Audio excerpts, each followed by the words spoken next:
$29 million to strengthen the political landscape in Bangladesh.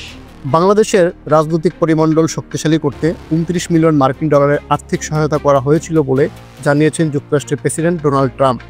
এই অর্থ বাংলাদেশের দুইজন ব্যক্তিকে দেওয়া হয়েছিল বলেও জানিয়েছেন তিনি। তবে ওই দুইজন ব্যক্তির নাম প্রকাশ করেননি তিনি। ট্রাম্প বলেছেন, বাংলাদেশের রাজনৈতিক পরিমণ্ডল শক্তিশালী করতে 29 মিলিয়ন ডলার দেওয়া হয়েছে এমন এক ফার্মকে যার নাম আগে কেউ শুনেনি। তারা 29 মিলিয়ন ডলারের চেক পেয়েছেন।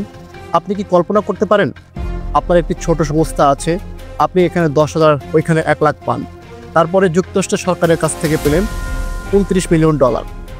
তিনি আরও বলেছেন, ওই সংস্থায় 2 জন কাজ করেন, মাত্র 2 জন কাজ করেন। আমি মনে করি তারা খুব খুশি, তারা খুবই ধনী। খুব শীঘ্রই তাদের ছবি বড় কোনো বিজনেস ম্যাগাজিনে প্রকাশ হবে। এছাড়াও ভারতকে দেয়া অনুদান নিয়ে ডোনাল্ড ট্রাম্প বলেছেন, 21 মিলিয়ন ডলার আমার বন্ধু প্রধানমন্ত্রী নরেন্দ্র মোদী ভারতকে দেওয়া হয়েছে ভোটার উপস্থিতি বাড়ানোর জন্য। ডেমোক্রেসি ইন্টারন্যাশনালের ওয়েবসাইট অনুযায়ী রাজনৈতিক পরিমণ্ডল শক্তিশালী প্রকল্পটি ইউএসআইডি ও ডিএফআইডি এর অর্থায়নে পরিচালিত হচ্ছিল। এর লক্ষ্য ছিল রাজনৈতিক দলগুলোর দক্ষতা বৃদ্ধি, দল ও জনগণের মধ্যে সংযোগ শক্তিশালী করা ও রাজনৈতিক সহিংসতা কমানো। প্রকল্পটি 2017 থেকে 2024 সাল পর্যন্ত পরিচালিত হওয়ার কথা ছিল।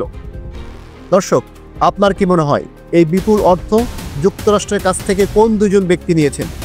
আপনাদের গুরুত্বপূর্ণ মতামত আমাদের কমেন্ট সেকশনে জানান।